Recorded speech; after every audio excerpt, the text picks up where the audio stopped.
Bonsoir et bienvenue à toutes et à tous. Le pèlerinage marial de Popenguine de la 136e édition qui bat son plan avec les pèlerins qui sont venus en masse. Certainement à la fin du journal, nous retrouverons Daniel Diouf et son invité. Il reviendra également sur les toutes dernières nouvelles de cette 136e édition du pèlerinage marial de Popenguine. Pendant ce temps, la Brigade nationale des sapeurs-pompiers a engagé un détachement composé de plus de 160 gradés et des moyens logistiques, dont 14 ambulances. Ces moyens viennent renforcer le dispositif opérationnel pour répondre aux attentes des pèlerins. 3 échelons mis en place pour gagner des délais en intervention. Le lieutenant-colonel Ali Cissé et le commandant du groupement d'incendie de secours numéro 2. Je vous propose de l'écouter. Il s'explique au micro d'Abib Faye. 21 officiers, donc 5 médecins militaires, 113 sous-officiers et 427 militaires du rang. Moyen roulant, nous avons engagé 56 véhicules, dont 14 ambulances. Parmi les 14, il y a 3 ambulances médicalisées. Nous avons 8 fourgons pompes, c'est-à-dire des véhicules de la lutte contre les incendies, 10 VL, des véhicules de transport, c'est-à-dire des bus et des camions d'allègement. Donc, il faut signaler que tous ces moyens viennent renforcer le dispositif opérationnel du groupement d'incendie secours numéro 2 pour faciliter, pour renforcer d'abord la capacité de cette unité, mais également pour répondre aux demandes de ces pèlerins. Quant à notre dispositif, il est articulé à 3 échelons. Le premier échelon concerne les moyens qui sont basés au niveau de Popenguine, c'est-à-dire notamment au niveau du village des marcheurs, au niveau des sanctuaires, le nouveau et l'ancien sanctuaire, mais également au niveau de notre PC, au niveau du centre Kizito. Le deuxième échelon maintenant concerne les moyens qui sont prépositionnés au niveau des axes, l'ensemble des axes qui mènent vers Tuawa. Pentecôte à l'église des Assemblées de Dieu avec ses fidèles. Le pasteur Félix Biramandiaï a exprimé la position de son église sur l'homosexualité. Selon lui, la Bible qualifie cette pratique d'abomination et c'est à cela que s'en tient les églises de l'Assemblée de Dieu. Une déclaration donc faite à l'occasion de la célébration de la Pentecôte. Je vous propose de l'écouter. Il parle dans ce compte rendu signé d'Issa Prera avec les images de Ababakar Kamara. Face au tollé que suscite la question de l'homosexualité au Sénégal, l'Église des Assemblées de Dieu a exprimé sa position. Le pasteur Félix Biramandiaï a profité de la célébration de la fête de la Pentecôte pour opposer, comme du reste le stipule la Bible, un non catégorique. L'Assemblée de Dieu est celle de la Bible. La Bible condamne l'homosexualité sous toutes ses formes avec la plus grande fermeté. Et c'est ainsi que nous sommes de ceux-là qui condamnons l'homosexualité. L'homosexualité est classée même au-dessus des péchés, c'est-à-dire c'est plus qu'un péché. La Bible le qualifie d'abomination. Cette année, comme les années précédentes, l'Église des Assemblées de Dieu a célébré la Pentecôte avec comme thème principal le réveil par la puissance du Saint-Esprit. Le réveil par la puissance du Saint-Esprit. Il s'agit là de l'Esprit de Dieu. L'Esprit de Dieu qui nous accompagne et qui nous permet de rester des humains, de ne pas rétrograder, de ne pas descendre au niveau des animaux, mais de rester des êtres humains créés à l'image de Dieu et qui sont également appelés à vivre également pour Dieu et par la puissance de Dieu. Par ailleurs, l'Église des Assemblées de Dieu s'est félicitée de l'élection des nouvelles autorités. Le pasteur Félix Biramandiaï et ses fidèles ont aussi exprimé leur ouverture à accompagner le nouveau régime dans toutes les actions qui visent à soutenir les populations, et cela dans tous les domaines. La convergence Tahaou Ndonoy Makni en phase avec les autorités sur la question de l'homosexualité en Assemblée générale ce samedi. La convergence estime qu'elle va barrer la route à toute pratique contraire à nos mœurs, coutumes et religions. Serigne Modou Baradoli Mbaké, le président, en parle au micro de Ahmadouba. Nous condamnons, comme l'a dit tout tantôt le président de notre structure, Serigne Modou Baradoli. Nous condamnons effectivement toutes sortes de déviations condamnées par nos religions, que ce soit l'islam, que ce soit la religion chrétienne. Aujourd'hui, nous sommes dans une situation telle que notre mobilisation s'impose parce que le Sénégal est à la croisée des chemins et nous comptons véritablement conserver tout ce qui est legs que nos ancêtres sur le plan religieux en ce qui concerne les musulmans comme les chrétiens, les conserver parce que c'est ce qui fait le charme du Sénégal. C'était plutôt Amadou Gaye qui s'exprimait au micro d'Ahmadou Ba. Nous allons dans le département de Dagana à présent, dans la vallée du fleuve Sénégal. Le diabète, la bilharziose et l'hypertension artérielle font des ravages selon les autorités sanitaires. Le cholestérol dans l'huile importée, la consommation excessive du riz et le fleuve sont entre autres les causes de ce phénomène inquiétant. Les populations prennent leur bâton de pèlerin pour faire face à cette situation. Les détails dans cette correspondance signée Ousseynou Diop et Habib Sek.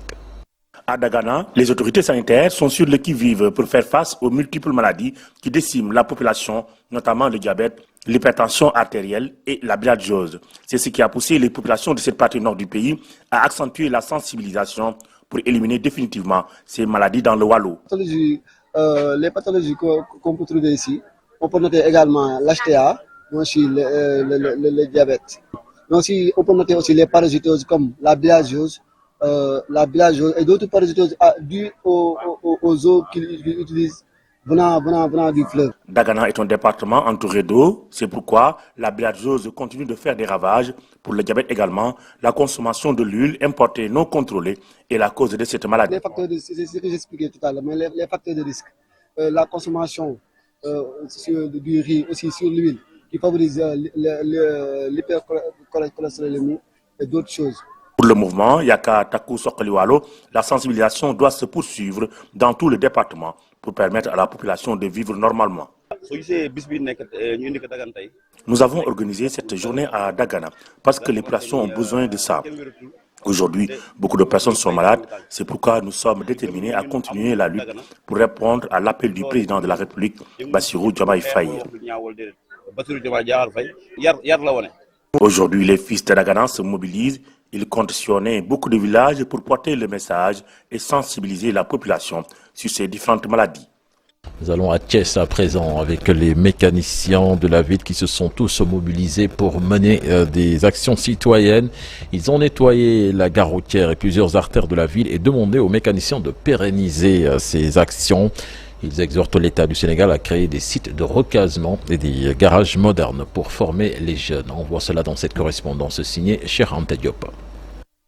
Rien ne sera plus comme avant, semble le dire ces mécaniciens de Thiès regroupés au sein du REVAS. L'idée d'organiser des journées de nettoiement au niveau de la gare routière de Thiès est venue, selon ces mécaniciens, d'un souci de jouer leur partition dans la lutte contre l'insalubrité. Avant de demander votre droit, il faut faire votre devoir. Nous, notre devoir, c'est d'investir cette investigation qu'on est en train de faire pour ramasser les ordures. On a dit que nous, les artisans, c'est nous qui faisons tous les saletés qui se trouvent dans les rues, dans les garages. Ce sont les mécaniciens qui font ça. Mais aujourd'hui, on est sorti pour nettoyer toutes les artères de la gare routière, dans la gare routière et aux alentours aussi de la gare routière. C'est pour cela que nous tous, on est sortis pour nettoyer. On est en parfaite collaboration avec la service d'hygiène et l'IGE. Ces mécaniciens en ont profité pour inviter les nouvelles autorités à accompagner les mécaniciens dans la formation afin qu'ils soient compétitifs. Ceux qui sont là, il y en a qui n'ont pas de site. Nous demandons des sites de recasement que le président sortant avait fait pour les artisans. Nous lançons cet appel pour que ce nouveau gouvernement nous aide aussi pour que les garages modernes, nous aussi nous voulons ça, nous tendons la main. La propreté dans les gares routières, cette campagne est lancée. Ces mécaniciens de Thiès veulent pérenniser ces actions. Direction Kaffrine à présent où les éleveurs établis au garage de Ndioum déguerpis est très en colère contre les autorités administratives dans tous leurs états. Ils ont fait face à la presse pour exprimer donc leur colère. Ils demandent à ces autorités de rectifier le tir avant la fête de la Tabaski des AOB. Explication. Les éleveurs du garage de Ndioum sont en colère. À l'origine de cette grimpée de tension, l'opération de déguerpissement annoncée par les autorités. Presque chaque jour, les forces de l'ordre nous chassent avec nos moutons tout en nous disant que c'est pas un point de vente. On ne peut pas travailler normalement vu la situation, raison pour laquelle nous interpellons le service de l'élevage à réagir, car cette situation peut engendrer de lourdes conséquences. Morka, qui embauche la même trompette, déplore l'attitude de la municipalité. L'édile de la commune nous avait promis de nous recaser dans de meilleures conditions, mais cet espace n'est pas adéquat pour vendre des moutons. J'avais déposé la demande au niveau de la mairie, mais rien. Ces éleveurs qui préparent activement la fête de Tabaski exigent des autorités administratives et politiques une prise en charge de leurs doléances. Nous demandons au préfet et maire de Kaffrine une autorisation au lieu des financements, entre autres, car nous sommes plus de 200 éleveurs sur place pour préparer la Tabaski. Face à cette situation, ces éleveurs établis au garage de Ndioum demandent des solutions immédiates afin qu'ils puissent dérouler leur opération Tabaski dans de meilleures conditions. Puis selon le secrétaire général de la mairie de Kaffrine, Omar Ndiaye, le Forail est le seul point de vente de moutons reconnu par la municipalité.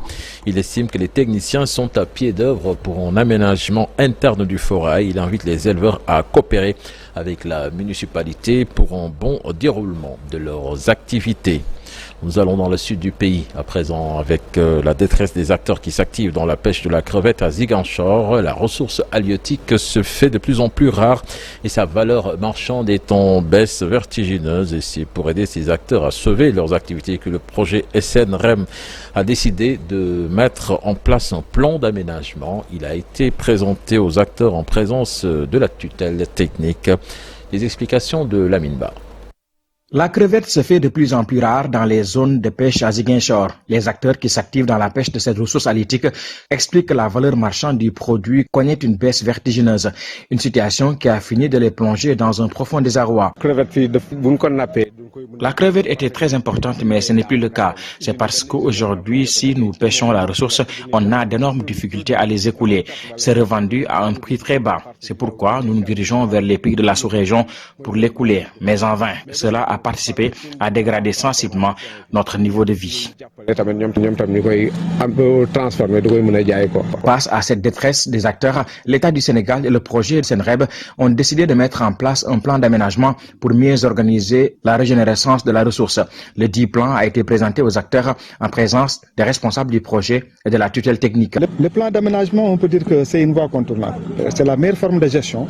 Parce que de tout temps aussi, il faut le reconnaître, avec la pêche artisanale, on était dans la gestion traditionnelle, un peu approximative. Alors un plan d'aménagement, c'est un modèle de gestion achevé, amélioré, alors qui repose d'abord sur la connaissance des stocks. Qu'est-ce que vous avez? Ensuite, qu'est-ce qu'il faut pêcher? On ne peut pas pêcher si on ne sait pas ce qu'on a. Alors il faut identifier, connaître le stock, connaître ses potentialités, les possibilités qu'on peut prélever, les conditions de prélèvement, les acteurs qui participent. En fait, il s'agit de connaître toute la filière qui intéresse la crevette. Et pourquoi? Parce qu'il faut une exploitation écologiquement durable de la crevette pour toujours. Il faut également une activité économiquement rentable. Il faut que les pêcheurs puissent tirer le maximum profit possible de leur activité. C'est ça l'enjeu. Le ministère de la Pêche compte sur l'apport de cette réalisation pour aller dans le sens de la vision des nouvelles autorités de préserver les ressources halieutiques contre le pillage non organisé. Et de ce point de vue, donc, avec la mise en œuvre du programme SNREM, le ministère des Pêches, des Infrastructures maritimes et portières fonde un grand espoir donc, aux résultats qui sont attendus par rapport donc, à ce projet. Et c'est pour cela justement que la mission d'aujourd'hui nous intéresse au plus haut point et le déroulement des travaux auxquels nous sommes en train de participer nous rassure à plus d'un titre. Ce projet, qui s'étend aussi aux autres sites que sont Kafountine et Cap Skirring, prévoit de déployer d'autres plans d'aménagement qui vont travailler contre les menaces de disparition qui pèsent sur certaines ressources surexploitées.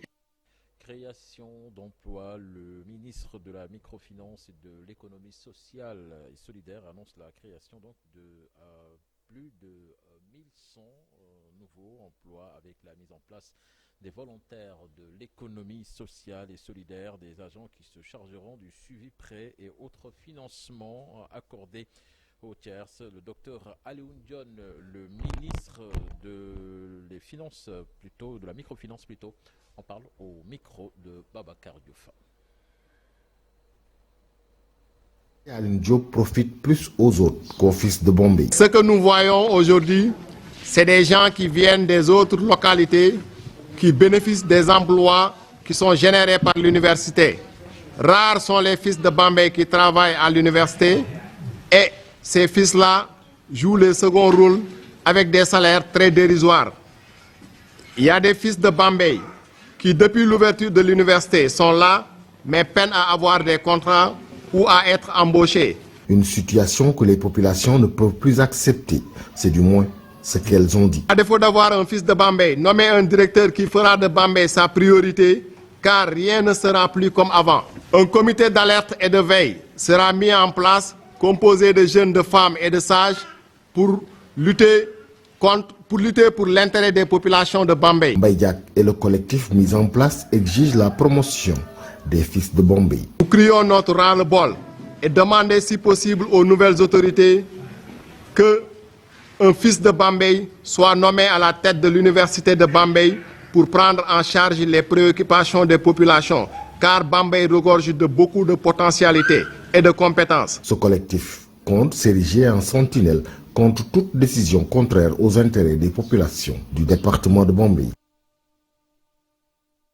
Monde culture à présent, évolution sur le nouveau morceau de l'artiste Idriss Diop, un morceau qui fait appel à la conscience collective. L'artiste avec ce nouveau morceau invite aussi tous les leaders d'opinion à participer au développement du pays. Je vous propose de l'écouter, il en parle au micro de Dissa Prera et Ababacar Kamara.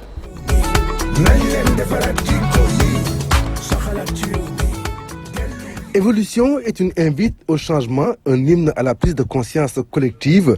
Pour l'artiste, il est important que la jeunesse sénégalaise soit consciente des potentialités de nos terroirs. C'est-à-dire évolution, moi je l'ai fait pour la conscience collective de la jeunesse sénégalaise. C'est-à-dire il faut ramener la jeunesse sénégalaise à être conscient de ce que nous avons ici. Au Sénégal, on a beaucoup de potentialités, on a beaucoup de choses. Donc dire à la jeunesse sénégalaise, ayez la conscience collective pour changer ce pays-là. Il faut une éducation, il faut qu'on dise aussi aux gens, les personnes politiques ou pas politiques, les gens en tout cas, qui ont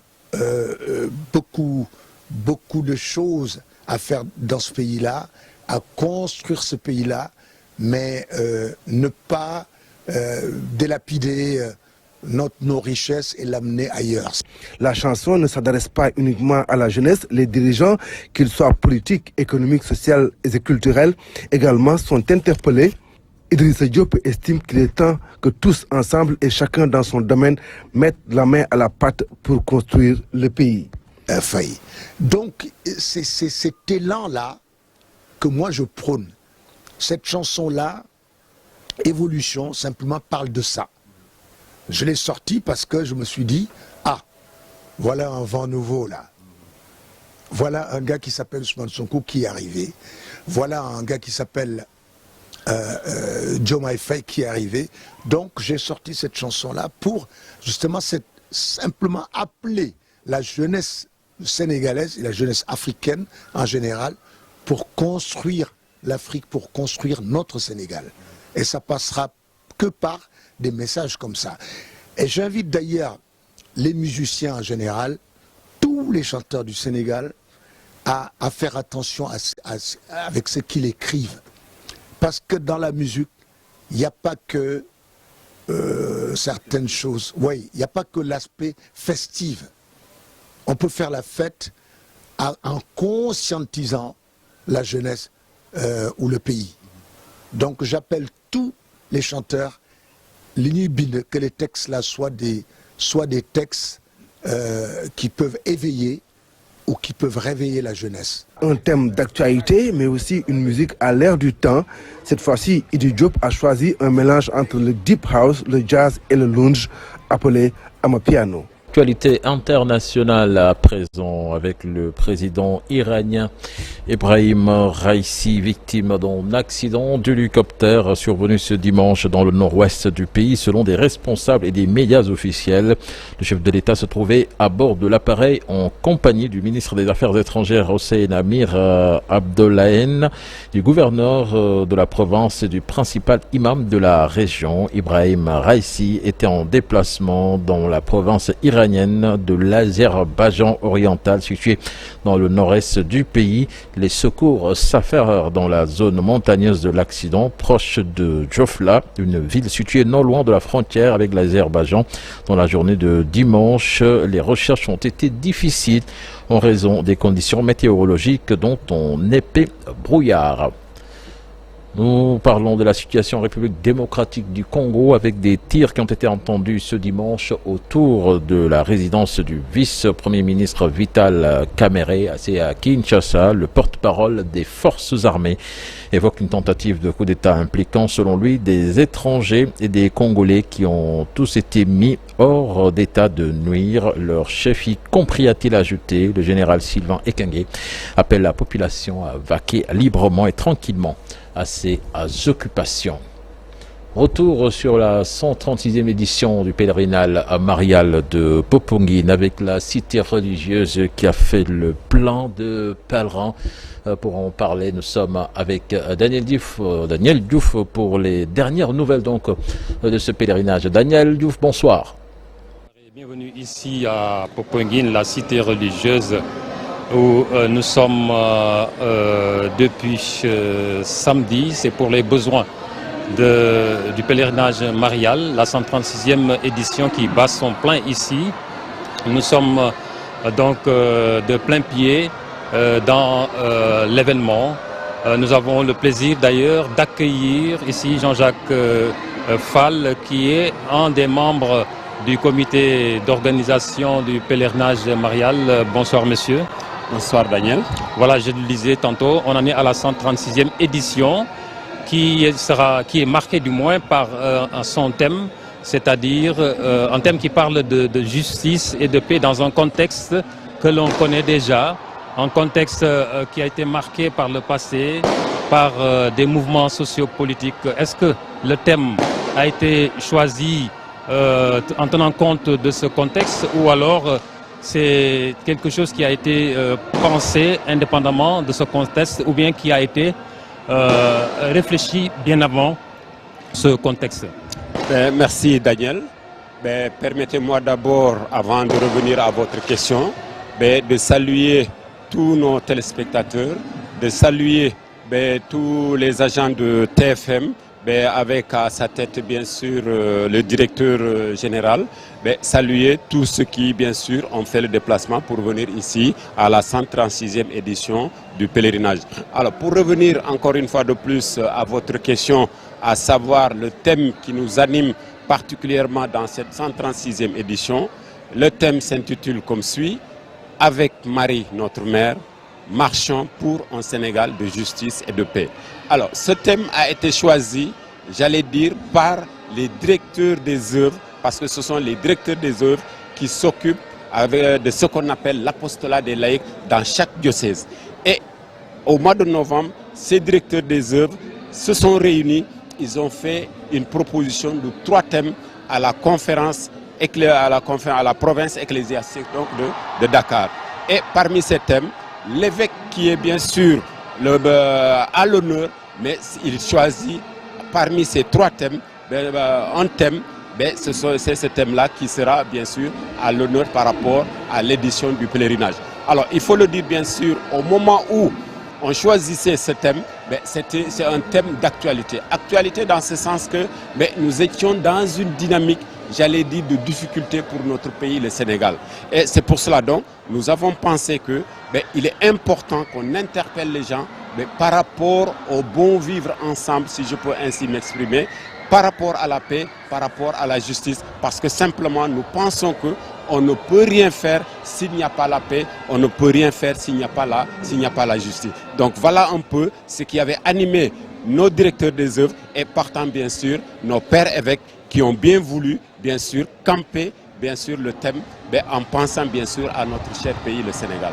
Autre fait important dans cette 136e édition, c'est le record de participation, le taux de la participation qui a donc atteint un chiffre record de 25 354 plus précisément, selon nos informations en tout cas.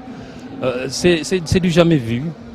Oui, merci Daniel par rapport à ce que vous venez de dire tout à l'heure. Il est vrai que par rapport à la marche présidentielle, parce que je sais que vous faites allusion bien sûr aux jeunes qui ont accepté de marcher cette année, par rapport alors que peut-être qu'il n'y a pas ce qu'on appelle le SICOMAP, il n'y a pas ce qu'on appelle bien sûr le DOSIPEC. Le SICOMAP, c'était par rapport bien sûr au comité qui était en train de gérer la marche au niveau de Dakar. Qui a été dissous. Qui a été dissous en ce sens que, mais c'est dans le sens de bien faire. Je pense qu'il faut bien qu'on se comprenne dans ce sens-là. Mais parce que toute vie, j'allais dire, évolue. Et quand on évolue, mais il faut aller dans le sens de pouvoir améliorer. Donc en cherchant à améliorer, mais la direction des œuvres, sinon les directeurs d'œuvres, on pensait que peut-être il faut vous revoir un peu cette organisation pour essayer de l'améliorer, mais au profit bien sûr de nos jeunes qui font la marche. Et c'est pour cela donc il a été créé au niveau de la centrale des œuvres, autrement dit de la direction des œuvres de Dakar, ce qu'on appelle un comité ad hoc.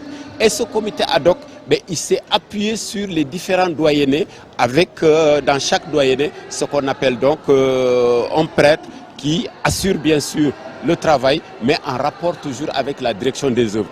Et donc c'est à partir de ce moment, bien sûr, il y a une bonne partie qui a été gérée par ce comité ad hoc, mais le reste aussi est géré par les différents doyennés, par les différentes paroisses à la base. Et c'est ce qui a fait que, peut-être l'engouement dont vous avez fait allusion tout à l'heure, à savoir le nombre de marcheurs qui a atteint quand même un certain niveau, plus de 25 000 marcheurs. Je ne dirais pas que c'est du jamais vu, mais quand même ça a été un nombre très intéressant, un nombre très important. Exactement, du jamais vu parce que on n'avait pas dépassé on n'avait jamais dépassé le cap de 17 000, effectivement, vous avez pas 17 000 marcheurs. Et il y avait aussi quelques appréhensions du côté des organisateurs parce que la participation de 10 à 15 000 qui était demandée aux jeunes était jugée très élevée et on craignait qu'il y ait moins de participants et pourtant. Absolument, parce que vous savez, mais un changement est toujours difficile. Et là, quand on va, je ne dirais pas on va vers une inconnue, mais quand même, en tant qu'organisateur, tu te dis, je suis parti d'un point A, il me faut arriver à un point B. Comment je vais y arriver? Qu'est-ce que je vais mobiliser pour arriver à ce point B? Peut-être tout ça pouvait permettre à tout un chacun d'avoir certaines appréhensions par rapport et à la participation, par rapport même à la qualité du service qui sera fourni. Parce que tout ça, ça fait partie. C'est des choses qu'il faut impérativement prendre en charge de telle sorte, bien sûr, à se dire, nous avons voulu améliorer, nous avons vu des améliorations. Maintenant, à l'avenir, il faut penser davantage à faire de telle sorte que nous puissions réussir davantage, bien sûr, cette activité qui est une activité phare du pèlerinage parce que quand même, c'est un élément important depuis que Pierre Faye, le colonel Pierre Faye, a fait, bien sûr, renaître, parce qu'il faut le dire, avant Pierre Faye, le pèlerinage et la marche pèlerinage existait, mais peut-être pas sous sa forme actuelle. Mais avec le colonel Pierre Faye, bien sûr, la marche a repris, bien sûr, sous une autre forme pour arriver là où nous sommes arrivés aujourd'hui. Et puis, on pourrait dire, la surprise de la 136e édition, c'est quand même la visite effectuée par son Excellence, le Président de la République, Bassirou Diomaye Faye, qui est venu sur ce site il y a de cela 2 jours à peine. C'est peut-être l'espoir qui renaît. Quant à la suite des travaux de ce sanctuaire, on le voit très beau, mais pas encore achevé. Absolument, mais comme vous l'avez si bien dit, je pense quand même qu'il faut s'émerveiller. S'émerveiller en ce sens que, au cœur, j'allais dire, des préparatifs du pèlerinage, mais nous avons reçu son Excellence, le Président Bassirou Diomaye Diakhar Faye, qui nous a rendu visite en présence bien sûr de son Excellence Monseigneur Benjamin Ndiaye, avec, j'allais dire, tout le staff qui accompagne bien sûr son Excellence Monseigneur Benjamin Ndiaye. C'était pour s'enquérir un peu des préparatifs bien sûr de cette 136e édition. Et aussi il en a profité pour réitérer cet engagement qu'il avait pris lors de sa visite bien sûr au Badamier de son excellence Monseigneur Benjamin Ndiaye, à savoir vraiment l'engagement de continuer cette œuvre-là qu'il a trouvée jusqu'à son achèvement. Et nous ne pouvons que lui dire un grand merci vraiment pour cet engagement et prier pour lui, prier pour sa famille, prier pour tout le Sénégal afin que vraiment ce qu'il a dans le cœur et ce qu'il veut faire pour ce Sénégal, particulièrement pour la communauté catholique, que le Seigneur fasse qu'il parvienne bien sûr à le réaliser. Encore une fois de plus, vraiment, nous ne pouvons que lui dire un grand merci par rapport vraiment à ce geste. Il est venu, il a vu et il a vraiment pris cet engagement-là. Un dernier point inévitable quand même, c'est les jeunes. Ils sont très nombreux ici à Popenguine. Sauf que ils sont très peu ceux-là qui se conforment aux 5 étapes qui constituent le parcours du pèlerin. Effectivement, vous avez parfaitement raison. Et c'est là où je lance un appel, particulièrement bien sûr aux jeunes. Je sais que cet appel est valable pour n'importe quel pèlerin, mais plus particulièrement aux jeunes. Qu'ils sachent qu'ils sont venus à Popenguine, non pas pour s'amuser, non pas pour faire du pique-nique, mais ça doit être une démarche de foi. Et quand on parle de démarche de foi, il faut quand même être dans les dispositions de pouvoir faire cette démarche de foi. Et parlant de cette démarche de foi, parce que nous savons pertinemment que quand on va à Popenguine, il y a ce qu'on appelle bien sûr le parcours du pèlerin. Mais faire de telle sorte que au moins ce parcours, je puisse vraiment cheminer jusqu'à son terme, à savoir la confession, c'est-à-dire je dois laver mon cœur avant d'arriver bien sûr à Popenguine, parce que c'est ça qui est important. Je sais que quand je vais à des festivités, je me douche correctement, mais il est bon aussi pour rencontrer Maman Marie, il faut que je lave mon cœur. Il faut que je participe au moins à la messe, il faut que je fasse mon adoration, il faut que je fasse le chapelet, mais bien sûr, il y a ce qu'on appelle les rencontres fraternelles. Je rencontre Daniel, il faut qu'on s'associe, que vraiment on fraternise, on bavarde un peu, parce que peut-être ça fait longtemps qu'on ne s'est pas vu. Voilà un peu vraiment l'appel que je peux lancer aux jeunes et bien sûr à tout pèlerin qui vient ici à Popenguine. Voilà donc, cher Tidiane, ce qu'on pouvait dire ici à Popenguine, la cité religieuse qui en est à sa 136e édition de pèlerinage marial. Je rappelle qu'on recevait Monsieur Jean-Jacques Fall, qui est du comité d'organisation du pèlerinage national, du pèlerinage marial national. Merci. Merci Daniel. En tout cas, tout le plaisir. Invité. Merci aux téléspectateurs qui ont suivi cette édition. Excellente suite des programmes en compagnie de la Télé Futur Média. Au revoir.